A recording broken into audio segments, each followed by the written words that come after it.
தமிழ்நாடு சட்டமன்ற தேர்தலை மனதில் வைத்து தமிழக வெற்றிக் கழக நிர்வாகிகள் தீவிரமாக செயல்பட்டு வருகின்றனர். ஏற்கனவே விக்கிரவாண்டி மாநாடு, பூத் கமிட்டி மாநாடு, பொதுக்குழு ஆகியவற்றை தாவேகா நடத்தி முடித்துள்ள நிலையில் அடுத்த கட்டமாக விஜய் சுற்றுப்பயணம் மேற்கொள்வதாக சொல்லப்பட்டு வருகிறது. ஜூன் 22ஆம் தேதி விஜயின் பிறந்தநாள் வருவதால் அதனையொட்டி அறிவிப்பு வெளியாகும் என்றும் கூறப்படுகின்றது. இதனிடையே தாவேகா தலைவர் விஜய் எந்த தொகுதியில் போட்டியிடுவார் என்பது பலரின் எதிர்பார்ப்பாக உள்ளது. தாவேகா தொடங்கப்பட்ட போது விஜய் நாகை தொகுதியில் போட்டியிடவிருப்பதாக கூறி வந்தனர்.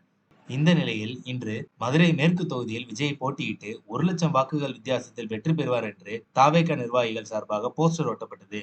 இதனால் செல்லூர் தொகுதியில் விஜய் போட்டியிடுவாரா என்ற எதிர்பார்ப்பு ஏற்பட்டது. அது மட்டுமல்லாமல் 1980 தேர்தல்களில் மதுரை மேற்கு தொகுதியில் போட்டியிட்டு எம்ஜிஆர் வெற்றி பெற்றார். இதனால் எம்ஜிஆர் பாணியில் விஜயும் மதுரையில் போட்டியிடுவார் என்று எதிர்பார்க்கப்படுகின்றது.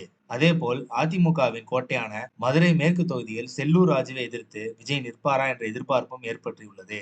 தாவேகா தலைவர் விஜய் அனைத்து தொகுதிகளிலும் போட்டியிட வேண்டும் என்பதே தொண்டர்களின் விருப்பம். இந்த எண்ணத்தை வெளிப்படுத்தவே தொண்டர்கள் போஸ்டர் ஒட்டியுள்ளனர் என்று மதுரை மேற்கு மாவட்ட தாவேகா செயலாளர் தங்கபாண்டியன் கூறியுள்ளார்.